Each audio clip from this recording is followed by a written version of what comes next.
For you guys to understand why Israel lost, you need to understand what their objective was. Their objective was regime change, cloaked in we're getting rid of their nuclear program. All Iran needed to do was survive because they got a Pearl Harbor attack, their generals were killed, their scientists were killed, but guess what? They're still in power. The supreme leader went into hiding. Israel was looking for him. They couldn't kill him. They could not kill Ali Khamenei. We killed some scientists. We killed the general. We blew up their nuclear facilities. Okay, the regime is still there. Now they're saying, yes, fuck the Israelis, fuck the Americans. They attacked us. They used surprise, and we're still here. Now, let's talk about why Israel lost this war and the United States. So, in order for you guys to know why Israel lost this war, you need to know what Israel's goals are. Contrary to whatever the fuck they tell you, Israel's goal when it comes to Iran is regime change. They pulled off the successful Patriot attack. They pulled off the destabilization of Syria. They weakened the Houthis thanks to American air power. Shout out to your boy Area with the gifted sub. I appreciate that. Right? And they obviously, Iraq was already destabilized from the war in 2003. So the only thing that was left really was Iran. And Iran is the ones, Iran, as they want to say, that is the country that supplies the money, the weapons, and the support for all the proxy powers that attack Israel all the time. They call the acts of resistance. So Israel understands that for them to ensure their hegemony in the Middle East, they not only need to stop Iran, they need to completely decapitate it and get rid of the regime. Because that regime is the only Middle Eastern country that actually actively stands up against them, okay? And has a military that's capable to stand up against them. Now, the reason why Israel failed is because their goal was regime change, and they did not do that. They used the nuclear bombs as an excuse to try to effectuate the regime change, okay? Now, this is very fucking important, okay? Very important. They needed justification to attack Iran. And most importantly, they needed justification to get U.S. involvement in attacking Iran. You see where I'm going with this? Fatality. The nuclear bomb lie was nothing more than the cover needed to effectuate what they really wanted to do, which is regime change. Now, what they did was they went and tried to effect the regime change. How do I know this? They killed several nuclear scientists. They bombed the nuclear facilities, and they assassinated a bunch of generals with precision airstrikes. And they took out the air defense when this was all going on. It was a fantastic operation that the Mossad was able to pull off from behind enemy lines. They were there for fucking months, assembling drones, sneaking weapons in piece by piece. And then when Operation Rising Lion struck on day 61 of the negotiations, while Iran caught with their pants down thinking that they were in the middle of a diplomacy with the United States, they got attacked. The Mossad agents got activated. They destroyed the air defense that Iran had. They jammed the radars. Simultaneously, while this was happening, the Israeli Air Force came in and started bombing the fuck out of their strategic locations, their nuclear facilities, military depots, etc. On top of that, they had precision strikes come in and kill the generals and kill the nuclear scientists. They knew where they all lived because the IAEA had been sharing information with Israeli and American intelligence. This is an operation that probably took something like 6 months to years to plan easily because they had to get the Mossad agents in, they had to build the drones, they had to sneak in the weapons and get everything else done. Fantastic operation. They used a lot of resources to make it happen. After the Israelis bombed the fuck out of Tehran and their nuclear facilities, the United States came in and finished the job with the B-bombers. The stealth bombers, excuse me. With the fucking bunker buster GBU-52s or whatever they were called. And they destroyed Fort O, allegedly. And they destroyed Isfahan and Natanz. So they dropped bombs on all these other places. Right? Again, for you guys to understand why Israel lost, you need to understand what their objective was. Their objective was regime change, cloaked in we're getting rid of their nuclear program. Okay? I need you guys to really understand this is very fucking important. All the idiots that sit there and tell me, oh, Byron, Israel and the United States, this was a victory. No, it's not. It's not at all. We spent billions of dollars to do this operation, just so you guys know. Billions. Okay? And, just so you guys know also, during this 12-day war, Tel Aviv got hit really fucking hard. Boom, boom, boom.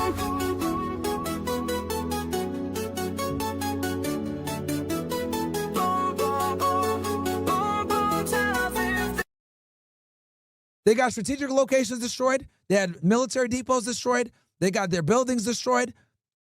Tel Aviv got fucked up. Now, their media hid this, but now it's starting to come out finally, and I showed you guys a couple clips on other episodes where they're finally admitting, yeah, we got hit pretty hard too. Even Donald Trump himself said that on the last day of bombing that Tel Aviv got hit hard.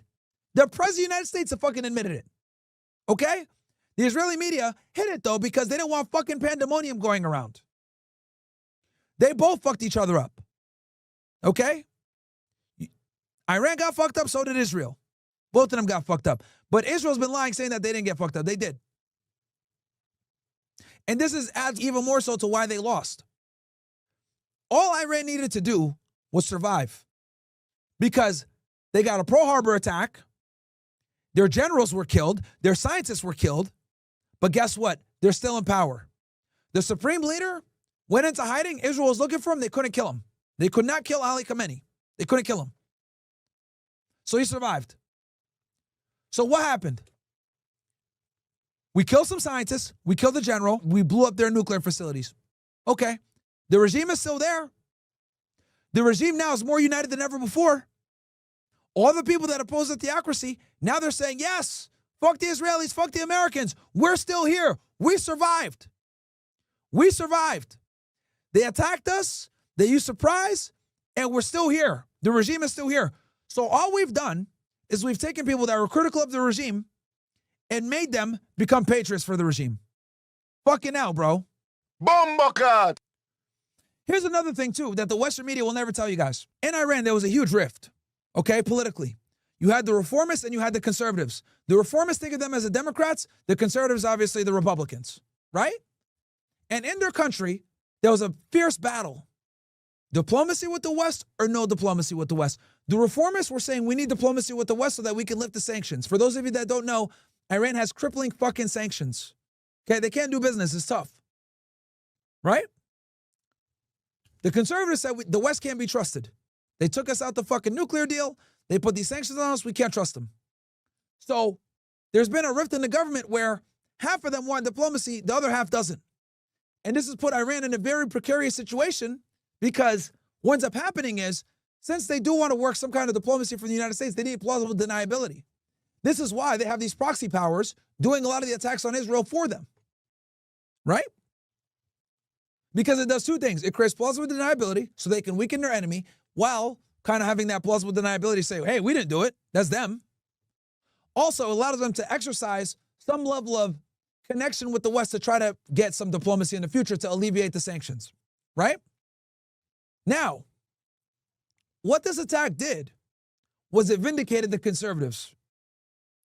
For those of you that follow Middle Eastern foreign politics, you guys know that the United States and Israel has been escalating with Iran for a very long time. They killed Qasem Soleimani. They killed Hassan Nasrallah. They killed Fuad Shukr. They killed Ismail Haniyeh in Tehran when he was there for the current president's inauguration, Pezeshkian, whatever his name is, right? Huge escalations. They destroyed the Iranian embassy in Damascus. These are all declarations of war. What did Iran do? Send a couple missiles. And they fucking telegraphed it. They called it like Operation Promise.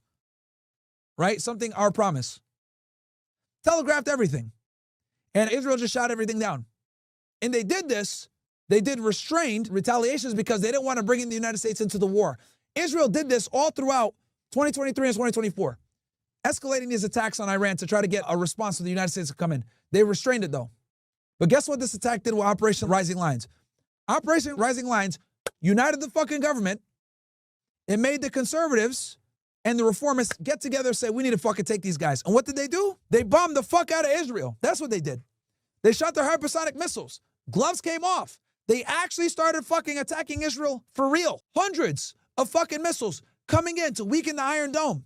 And just so you guys know, the United States, France, England, and Israel's air defense system, which is very sophisticated, they all, in Jordan, even Iraq in some cases, they were all helping Israel shoot down these fucking drones. And guess what? The missiles still got fucking through, bro. Falcon punch! The missiles still got fucking through. And they did significant damage on Israel. And this is the first time that Iran actually hit Israel back this hard. I told you guys before, I'll say it again. Israel's a glass cannon. They're not used to getting fucking hit back.